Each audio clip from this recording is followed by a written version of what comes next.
Now, this story this lunchtime, the latest ANC NEC meeting was meant to have wrapped up last night, but it did not. The step-aside principle has seemingly divided the executives of the ruling party, and the meeting is set to reconvene later today.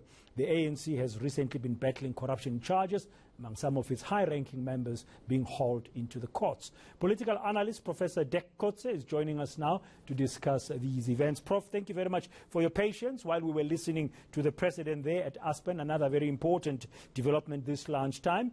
But the going-ons within the ruling party currently, apparently around this whole issue of step-aside. We understand the Integrity Commission, for example, reportedly making a recommendation that the Secretary-General, Ace Magashule, should step aside in line with that principle of the ANC. But there's some kind of fight back and disagreement or discussion that's going on within the ANC. Surely it does not bode well currently, because everybody would say it is good for the country to have a united party. Yes, I think what you are mentioning here is it's really a headache for the ANC and for the NEC specifically. It's actually now the second meeting where they are discussing this.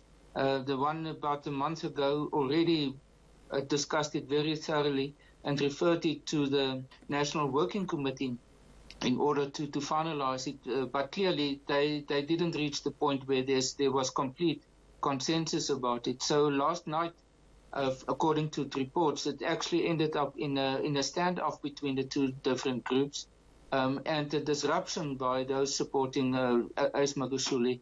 And it has been postponed until, as I understand it, 5 o'clock this afternoon, when the NEC meeting will continue. So it's definitely an indication that they are not very close to a decision there, or to reach a type of a consensus. I would call it not even a consensus, but maybe a sufficient consensus in order to move forward, because we know the NEC doesn't go into a voting process looking just simply for majorities, but they try to have as much as possible of a consensus, and that's clearly not there at the moment. So there's no consensus, and one wonders how long this issue would last, because, as you said, it's been addressed quite for several times by the ANC.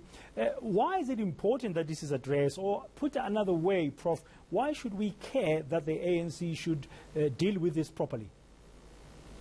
Well, in the first instance, it's a making of the ANC itself. It is a resolution of 2017. It's national conference. So in terms of that, they are bound by this, the NEC specifically, to implement it.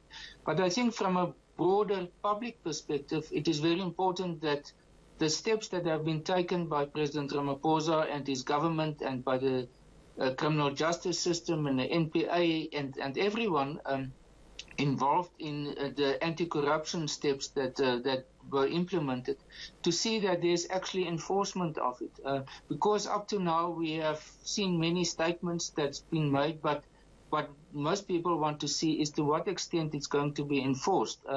And what we have seen, for example, in the case of the Zondo Commission, there a lot of important events have taken place, and also including those with regard to President Zuma.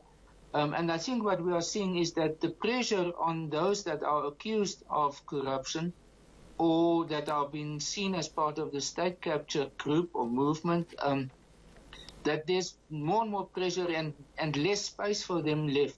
And I think this is a fight back, and many people are talking about this, a fight back from them, because the moment such a prominent person as the Secretary General of the ANC, Ace Magashule, is forced to step aside, then they are going to lose possibly their most important institutional power at the center of the ANC. That will also be by many people being seen as a concession that he is actually guilty, although he hasn't been found guilty yet in a court of law. And those are very symbolic power indicators of where do they stand in relation to those who are fighting for a more just anti-corrupt situation within the country and in government. So it's a much broader, I would say, contestation that is taking place than simply that it is about whether he should be moved aside and being sort of going to court in order to be prosecuted there. It's about, in a sense, the heart or the essence of the ANC that we are talking about here. Yeah, it's very, very interesting times, very serious ones. We'll have to wait and see what comes out of this meeting. Thank you very much, Professor Dirk Kotzé, for some of your insights this lunchtime. This is, of course, lunchtime on this Monday on eNCA.